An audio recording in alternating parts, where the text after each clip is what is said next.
Shinobu is an interesting boss in No More Heroes canon because she's the only character, I think, of the original 10 that has sort of gone on to become a series mainstay. I guess you could argue Henry is also a main character in like some of these other games, but will be a major player in No More Heroes 3, was a playable character in No More Heroes 2, but he's not really part of the rankings. Shinobu, out of the original 10 assassins, is the only one that's gone on to have a starring role in this story and in this franchise. And a big part of that is because Travis lets her live at the end of their fight. But maybe I'm getting a little bit ahead of myself. Shinobu. I just fought this girl, and it's a really difficult fight. The game really ramps up around this point. It becomes a lot more difficult. I did it on stream if you're interested. Great fight. I love it. Shinobu is a really interesting case in which her fight doesn't seem like it's going to be any different than the others at first. It's not really built up all that differently than the others. You enter an area, you kill some people, you come across the boss, and you have a short conversation before you fight. And you do talk a little bit about Shinobu, about her background, and you do come up with some interesting tidbits. For one thing, Shinobu is, I believe, underage. I believe she's supposed to be 17. She's a high school student at Santa Destroy High School who is also a trained assassin who takes swords with her to class and doesn't want the other girls to know she kills people for fun or whatever. She's a trained assassin. It doesn't really go into why, but like it's implied to be some sort of like social stigma thing.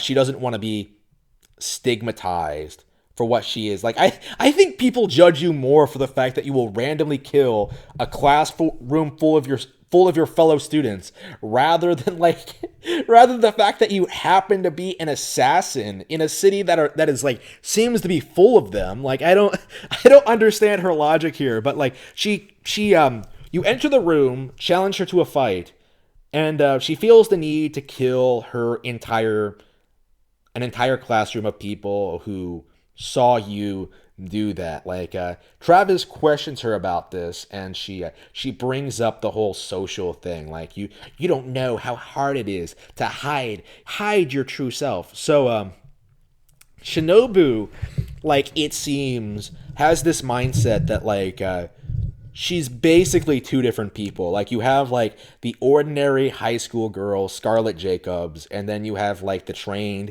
number 8 assassin, Shinobu Jacobs, a samurai girl with a bone to pick against on a quest to avenge the death of her father, which is actually really kind of important for like the overall theme, I think, of this fight. In that like Shinobu is the first boss that Travis clearly treats with a bit more reverence and respect because she's a woman. Like the other two fights with men, Death Metal and Dr. Peace, like Travis is a bit more aggressive. He's a bit more like assertive. He's a bit more like cocky, arrogant, like more willing to fight. With Shinobu, he's a bit more interested in her as a person. Like he asks her questions. He invites conversation. He talks about like he questions her about why she did what she did. Like he even teases her a little bit. Like you've seen too many samurai movies, little girl. Again, this is this is kind of the interesting thing about Travis.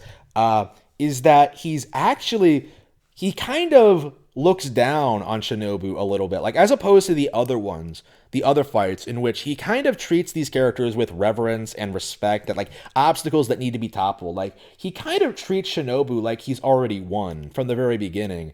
Like he kind of talks down to her and says this stuff and accuses her of watching too many samurai movies. Travis Touchdown accusing anyone else of being a fucking nerd. Like what the fuck? That would be like if I came out and like talked shit about, I don't know, some other YouTuber for being a big Nintendo fan. Like that would be like really fucking stupid. And Travis kind of unironically does that here, where like he just sort of laughs at this girl, beats the shit out of her, and then refuses to kill her despite her samurai honor demanding that he do it. Like, just like all he does is like cut off her hand and assure her that he didn't actually kill her father, like she thought. Apparently, her father was killed with someone with by someone with a beam katana. It's never really brought up or addressed, but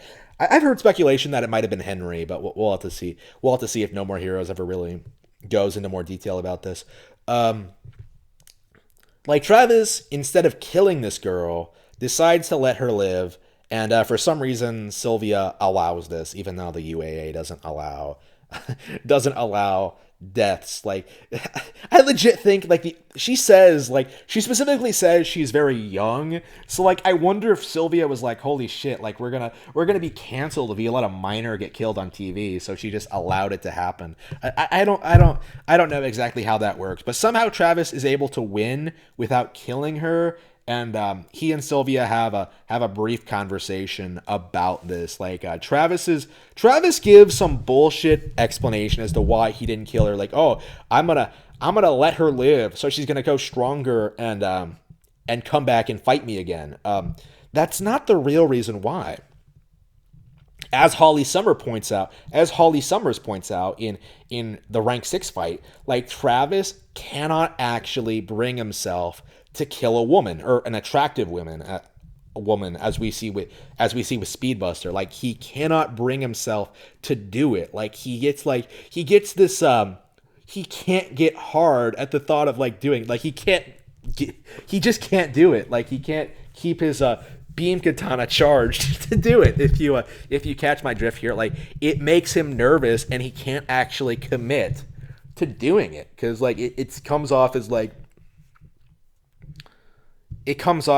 something he just can't manage, right? Like he has a female problem. He has no idea, really has no idea how to deal with women, with women, right?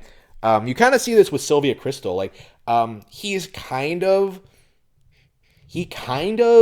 treats her abrasively. He kind of speaks to, like, he's not being charming. He's not trying to like win her over. He just kind of chalks shit to her, and she kind of fires back. And like a lot of times, it's like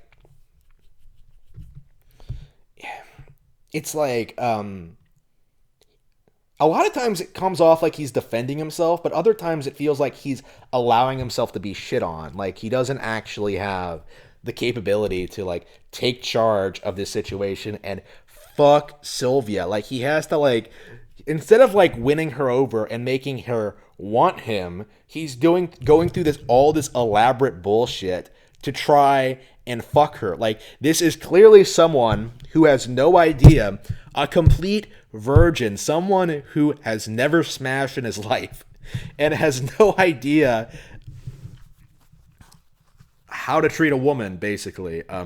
Again, I think other people have like said this better than I have, but like it is like, we'll probably get to this in the Holly Summers fight, which is kind of which I think is like the definitive example of like how this kind of fits into Travis's character. But